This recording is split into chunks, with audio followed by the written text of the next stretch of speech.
What's going on, guys? These are the top 5 best supplements that you're not taking. So just a caveat before getting into this, no amount of supplements is going to fix a bad diet and bad sleep. So if you're thinking taking these supplements is going to magically, give you some incredible advantage either in the gym or mentally, cognitive performance boost, because remember, these are supplements. They're meant to be taken on top of the foods that you're already eating, and they're meant to help and kind of work with your routines from exercise, recovery, and your diet and nutrition, right? So to get into it, the number one that people are deficient in is vitamin D3, and kind of caveat mixed with vitamin K2, just because they work together in tandem. So actually 42% of people in North America are deficient in vitamin D3, with this rates being 74% in older people. And obviously vitamin D3 is very important for multiple things. For one, it just helps improve the amount of testosterone your body is going to produce, which is obviously very helpful if you're working out. And it's going to help alleviate things like seasonal depression and really kind of minimize this or curb this if you're taking enough. I recommend anywhere from 5,000 to 20,000 IU a day with K2, but obviously it's not medical advice. Do your own research or consult with your doctor, right? I haven't noticed any side effects from just taking the upper dose. The reason you want to take K2 with it is because it pretty much helps. It's like a traffic controller to make sure the calcium is absorbed by the vitamin D3, just to make sure it reaches the areas where you want, like your bones, your teeth, and just other areas like this, wherever it's needed in your body. You get too much, and that's where you can get some bad side effects. But if you're taking vitamin K2 with the D3, you're perfectly fine, in my opinion, to take the upper limit. And like I said, it'll curve things like seasonal depression, increase your testosterone.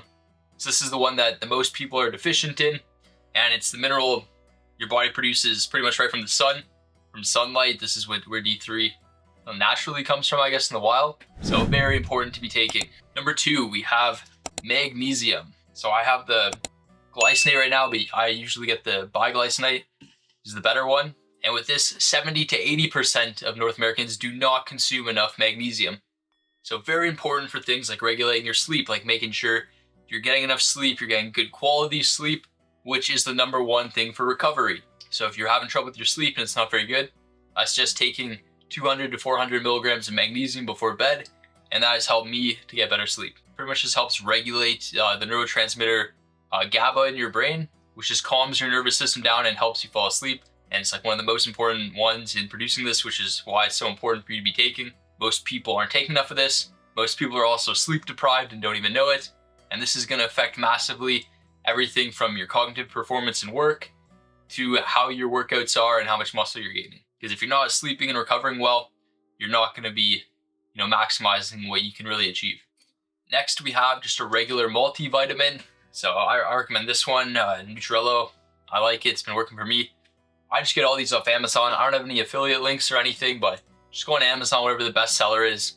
If it has good reviews, it's probably good. So mainly for the vitamin B in there and just some of the other ones like iodine and just a bunch of the little trace minerals that you're probably not getting enough of on a daily basis in your food. So it's good to just make sure you're topping up with that to make sure everything's running smoothly in your body. Like vitamin B12 is essential for nerve function and red blood cell formation, which is very important. So it's really just going to help you have more energy and just help your brain with things like producing serotonin, dopamine, just other things like this. Very important.